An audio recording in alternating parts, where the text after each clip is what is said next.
All right, hi. Welcome to today's Ulu Coffee Break.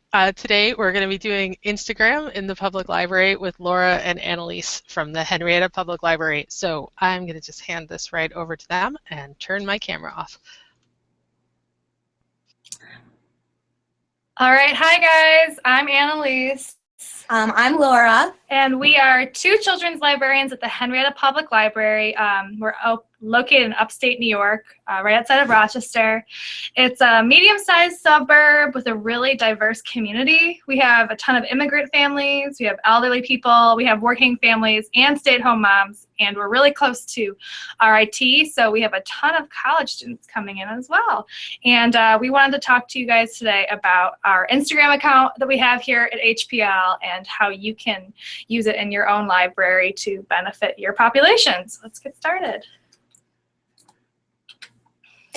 Okay, I'm going to just start with a few quick facts about Instagram that I'm guessing a lot of you know already, but we just wanted to provide a little background that in case you aren't familiar with Instagram. Basically, it's a photo-based social media site, so it's completely based on photo and video, and it's only done on a smartphone.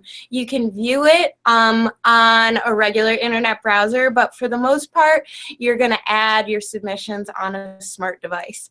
It has over 300 million active users as of last month. And one of the key things about Instagram is it has a really high engagement ratio. So basically, it has way higher number of people who are engaged in it as opposed to Facebook or even Twitter. So it all boils down to, I don't think there are as many lurkers on Instagram, though it's really fun to look at people's pictures. All right, so I included a link at the top of the slide. It's the nuts and bolts of Instagram for beginners. For the sake of time, I can't really go through how you set up an account or how you download things, so feel free to click that link in your spare time. It's really helpful. As Laura said, Instagram is basically just a social networking app that share photos and videos from a smart device. It's different than all the other social networking sites because it's just about sharing those images and the videos, which makes it a lot simpler and a lot more appealing to certain people. Some of the great things you can do with your Instagram photos is apply tons of different filters and effects. You can also like and comment on your friends' photos. We'll go into more of that later. And one of my favorite things about Instagram is the ability to apply a hashtag to an image, which makes it a lot more searchable and accessible, and they can be really fun and creative. So let's continue. Okay, so getting down to what this presentation is really about, how will Instagram benefit your library? What benefits does it bring over your library's Facebook account or Twitter account or whatever other type of social media you may embrace? Basically, it's another way to promote the library and connect with our patrons. So as I'm sure you all feel, you know, it's important to stay basically at the front of as many trends as you can. And so that's definitely one thing that Instagram will bring because of all the active users. It's a great way to sort of be in the mix of what's going on. Also, it's really fun and creative. You don't have to write a ton of words with it. In fact, you can write no words or just do hashtags or whatever you want there. One of the things at our library here is part of our brand is we decided we wanted to be playful, and Instagram is a great way to embrace that for us. We really just try to embrace that personality in our posts. It's a way less formal way to have patrons interact with the library because we do a lot of competitions, we do hashtag themes, behind the scenes glimpses into the library. In fact, one thing I challenged myself to do is the more ridiculous a hashtag I can make, the better, just because I think it's kind of a fun way to comment on hashtags in general. But also, it's a fun way to entertain our patrons and ourselves. it's also a subtle way to remind patrons about the library and what we do. You know, they may not come to our physical building, but maybe at some point in time they decided to follow us on Instagram, and it's nice to remember that we have this, and also it showcases services that people might not be aware that we have. We need to go where the patrons are. I have personal experience with this. I am a new parent. My daughter is a little over 1 year old, and you know, as much of time I spend running after her, I also spend a lot of time sitting with her while she's napping or doing something, and I'm looking at my smartphone and I'm just looking for things to follow. So when I'm looking for something, we then provide that something that maybe will entertain some of our patrons who are just looking for something to occupy their brain in their downtime. Many different staff members can be involved with this because basically there's not a ton to know. And if people don't really feel comfortable with the technology piece of Instagram, they can still orchestrate a really great picture. So we've gotten involvement from everyone on our staff. So we have had our Instagram account here at HPL for about 10 months, and we've learned a lot along the way. One of the main things that we talked about when we first started our Instagram account was, what is the purpose of our page? We spent the first month accumulating followers, and a majority of them were libraries, which is great, but what we were really trying to get to was our patron base. So we tried to balance out our posts with stuff that was popular with other libraries versus something that the patrons would really appreciate. It's also important, like what Laura said, that you take your brand and your mission statement into consideration. That helps to formulate what your basic policies will be about Instagram. Here at HPL, we don't really have a very strong policy about Instagram. It's basically whatever you can think of and is creative and goes along with our brand, we'll try to post. Like Laura said earlier, we try to involve a variety of voices and ideas. So we have a pretty large staff here, and some people don't feel comfortable using a smart device, and they've just asked us if we could do certain pictures for them, or they come up with really great ideas and they orchestrate the picture and then we post it, and they're super happy to see that they're contributing to something that maybe is not accessible to them. Along that same vein, like if just Laura and I were the only people doing the Instagram account, it would be a lot of pictures of her kid and my cats. So we like to include other people because that forces us to try new things. And sometimes other staff members will have ideas that we never would have thought about, and we like to run with it and try it out. And some of our most popular Instagram posts have been things that various staff members have thought of. We try really hard to engage with our followers. So if they comment on our posts, we try to reply as soon as we can. We try to like other people's posts. We try to link to other libraries and share other ideas. Recently in our library system, at least 2 or 3 more libraries have started a new Instagram account. And so we've been trying really hard to get our patron base to recognize those accounts as well. You can make very boring things very interesting with a photo. Not everything that the library does is the most exciting thing in the world. Like tax forms are kind of boring, but they're really important. So we try to take information that patrons need, but might be a little bit dry, and by using fun pictures or videos or hashtags or comments, we make it more accessible and interesting. One of the things that we recently started doing that has been super helpful is signing up for a stat keeping software. We use StatShot, which is a free service to sign up for. About once a week, they send us an email. It's basically just a ton of data, which librarians love.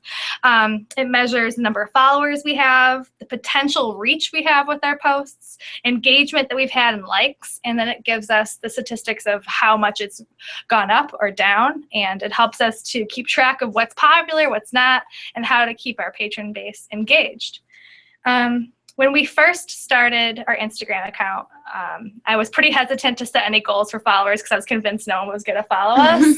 And our boss here thought that, you know, we need to have measurable goals, which is very important. So we set a goal for followers. We said that we wanted to have 300 followers by August of 2015. So we started in April. It's like 4 months.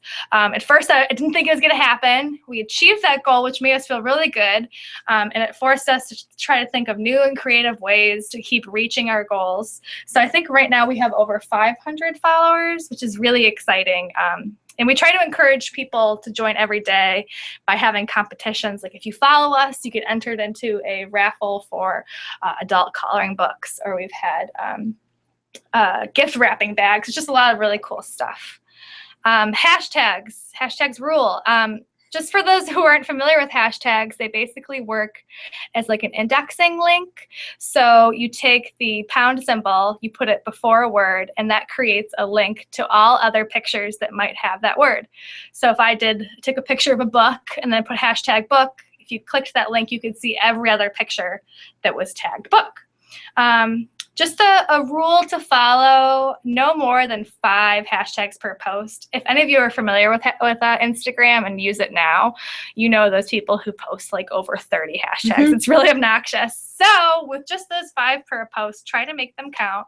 Like Laura said, some of them can be really silly and goofy, and it creates a new depth to the image, or it could be something really simple. Like in Rochester, a lot of the public Instagram accounts use hashtag ROC, which stands for rock. So we try to use that as much as we can so that we join that community.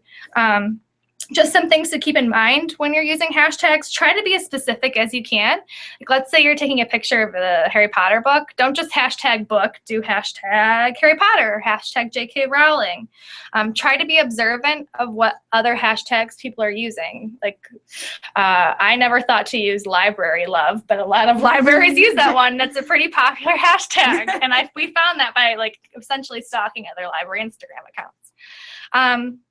And as far as the photos go, there's a ton of really great photo editing apps, and I can't even go over a majority of them, but the apps that most of our staff members use are VSCO Cam, Snapseed, which is really good for making collages, Camera Plus, which I really like. I use that for my personal use. It helps you make really beautiful pictures. And we also have a fun app called Word Dream that allows you to apply like goofy text to pictures. So that's really fun. And finally, don't be boring. I was talking about this with our library director yesterday, and she told me something that I think is an incredible rule if you can do this at your library. She basically says, if you're about to press post on something and you don't feel a little nervous, then you're being boring. So that's actually, I look back at our Instagram, and a lot of times I do feel a little bit nervous, like, did I really just post that crazy picture of a dinosaur holding a sign about Chris Pratt? And I think that's really good to remember, is that what are the things you like to follow, things that are taking risks. And just because we're libraries doesn't mean that we shouldn't take risks like that. So now we're going to show you just a few pictures from our Instagram.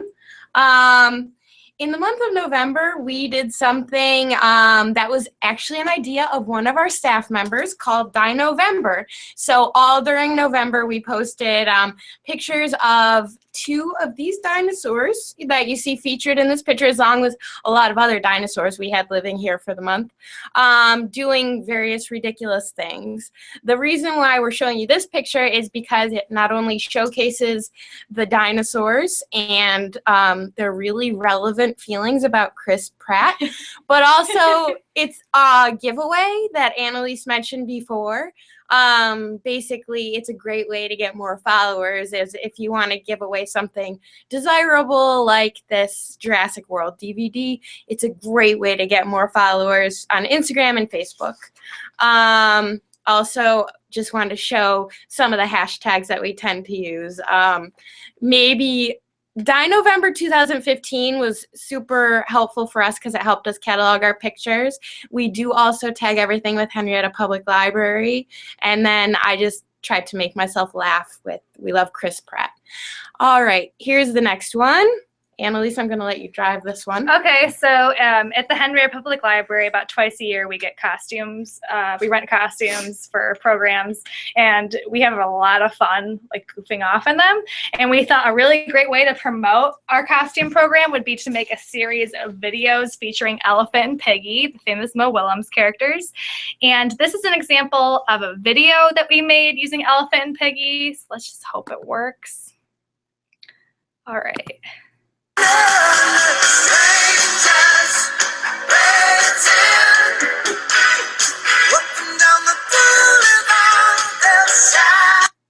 Okay, so that was just an example of one of the videos that we made featuring Elephant and Piggy that really helped to promote the program, get people excited, and we got a really fun time getting dressed up and dancing in the library because honestly, who doesn't want to do that? So let's continue. And of course, I will admit that I am not perfect. Here's an example of a really, I won't say bad. Well, I will say bad. This was a bad photo that I took, and I just wanted to point out a few of the things that I certainly could have done better. This is a photo I took over the summer. Basically, it was of the back of a kid who was cutely dressed up as a witch, but I didn't have a photo release form, so I just took the back of her head. And basically, it is not appealing at all to look at. It's a picture of like a kid and the floor, and I amused myself by quoting Mean Girls in the caption, but I don't really think it was the most relevant picture I could have taken because it wasn't really visually appealing. I also didn't have enough good hashtags with it, as you can see. But, you know, basically, I think I should have worked a little harder on this pic, maybe talk to the parent, or if I just couldn't get the permission, then probably pass on posting it. So sorry about that, Instagram. Yeah, that's a great point that she made, is that you can post bad pictures, and if it's not popular, you can delete it. So it's like it never existed. Yes, this never happened. But We'll mistakes never speak happen. of it. All right. So that brings us to the end of our presentation. I hope it was helpful and informative. I'm sorry if we kind of rushed through things. Up here we have both of our Instagram accounts we encourage you to follow, also the Henrietta Public Library Instagram account. And if you guys have any questions after the fact or just want to chat about stuff, we included our emails as well. So that brings us to the end. Thanks for listening. Thanks, guys.